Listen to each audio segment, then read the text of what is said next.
So I want to make it clear right from the very beginning of this video is not about whether you are for vaccinations or against vaccinations. That's not what the point of this video is.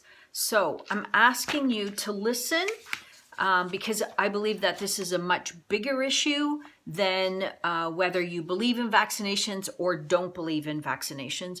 I'm asking you from my heart, if you could please listen to this video with an open mind, okay? Because I have been guilty, and I believe everybody has been guilty of actually losing an article and looking for it, searching for it, and there it was right in front of your eyes all the time. But maybe because of a distraction or tunnel vision or being so focused on something else that you actually missed the point. You actually missed seeing the object, okay? So I'm asking you to think of this with an open mind, to listen to this information with an open mind, okay? So there have been court cases, court documentation of people winning cases and being awarded compensation, so money, because of vaccination injuries, okay? Just keep that in mind as I go through this information, because there's documentation, court cases showing people have actually been injured and compensated, so it's been proven, because of vaccinations. That's all I want you to keep in mind. Because my point throughout this is I believe that this is a bigger issue.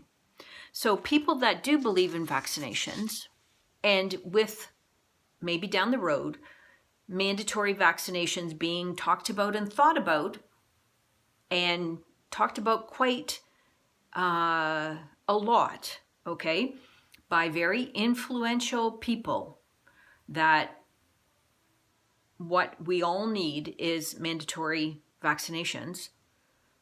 I ask that you consider with an open mind, when does one person's belief in a vaccination and mandatory vaccinations supersedes another person's belief, okay? Again, it's not about vaccination versus it's about the bigger picture of freedom of rights, okay? If vaccinations have already been proven that they can do damage to a human being, when then does someone say my right to a vaccination is more important than somebody else's right to not to choose a vaccination because they consider that there could be damage from that vaccination? Okay, that's what we have to consider, and somebody's freedom from one to the other. And since it's already been proven that vaccinations can cause damage, that's what we need to think about, okay? And the rest of the information that I'm going to present, okay? So with that information. Now, I have heard some people say, well, what about children? What about people with compromised immune systems? So let me discuss that, and let's think about that with an open mind. Most children, when they're first born, have immunity from their parents, from their mother, okay? And specifically if they're breastfed, they get immunity from their mother. Now, I know when my children were vaccinated, that their vaccination started at about 3 months, okay? Now, that was back in the day. So if children's vaccinations begin at 3 months, which actually I believe that they begin at a much younger age than even 3 months nowadays, if you believe in vaccinations and you believe in having your children inoculated, then shouldn't that be enough? You believe in vaccinations. You believe that they work. That's why you're vaccinating yourself or your children. So therefore, shouldn't they be protected already if they're going to get the inoculation in a young age, okay? And or yourself, you get the inoculation. You have that right. You have that choice. Now, someone who has a compromised immune system.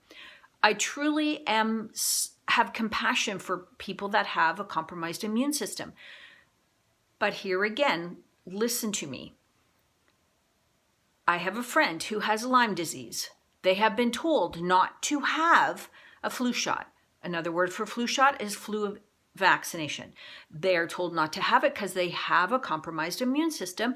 So what does that tell you? If you have a compromised immune system and you're being told not to have a vaccination because it could do more harm to you, doesn't it make you think that then the vaccination affects your immune system? So what you're actually saying, if you believe in a vaccination and you believe in mandatory vaccination, you're then saying my rights, because I have a compromised immune system, it supersedes somebody else's right who has a healthy immune system, but you need to take a vaccination that could potentially compromise your immune system and cause permanent damage because it's already been proven there's been vaccination injuries. See, I'm just asking you to think about this, okay? That whose right supersedes the other person's right in this conversation, in this debate that people are having about inoculations or about what could come down the pipeline because of this coronavirus through talk about mandatory vaccinations, okay? So someone with a compromised immune system, again, truly sorry you have one, but where does yours right supersede somebody else's right that has a healthy immune system to make to demand somebody else to have an inoculation because you have a compromised immune system. Okay, so that's just another point I want to bring out. So then let's look at the largest population that were affected by the coronavirus, and that was the elderly.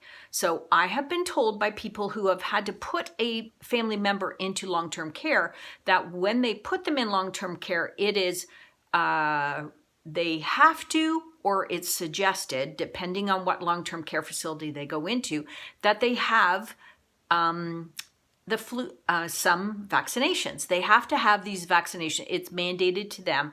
Some it's mandatory, some it's suggested. Now, as elderly, there's 4 vaccinations that are suggested. So flu shot, which is really flu vaccination, okay? Pneumonia vaccination, shingles vaccination, and tetanus. That's the 4 shots that are generally recommended to people, okay? So I want you to think about this. The elderly were affected the most. So when they're talking about, let's look into long-term care facilities and see if they followed protocol and what's wrong within long-term facilities, maybe we need to look at the elderly and say, what is a common denominator between all the elderly? Could it be vaccinations? I don't know. But I think this is what people need to be thinking about. Researchers, government officials need to be going beyond just a facility and what went wrong in a facility or did they follow protocol. What really truly is a common denominator about all these elderly? Did they have a compromised immune system already? So what is the common denominator with that? Because from my understanding, the majority of people that had coronavirus that were serious cases, their lungs, it was a respiratory issue, and their lungs looked like they had pneumonia. Well, if they had the pneumonia vaccine, why did their lungs look like pneumonia? I'm just asking people to have an open mind and think. We need to do a little bit of research. We need to do a lot of research before we even start talking about mandatory vaccinations. We need to look into the elderly that were the most affected and see what was a common denominator before we start demanding or even talking about mandatory vaccinations. Okay, so I just think that needs to be a bigger thing. You see, as a regulated healthcare practitioner, I have to inform my patients. I actually have to make sure, and they sign a document that says they have had they are making an informed decision. Right now, I'm concerned that most people cannot make an informed decision because for the first time in history, information is being blocked, censored, and not allowed. And how can people make an informed decision? Critical thinking.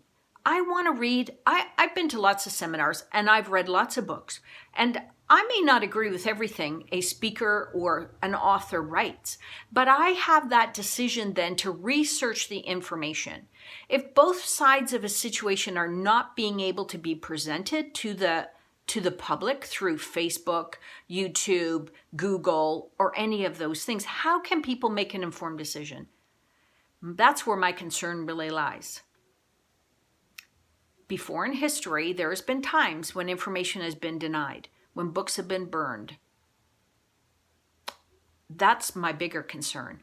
What is the bigger picture that is really going on with this? When people are now not being given information from both sides of the story that they can research themselves. I don't want somebody else to make the decision for me if it's true or not true. I believe that I have the right to look it up myself and make an informed decision. That's the bigger concern I have with all of this. So I hope that you listen to this and listen to it and listen to it, because I believe that we need to start opening our eyes, okay?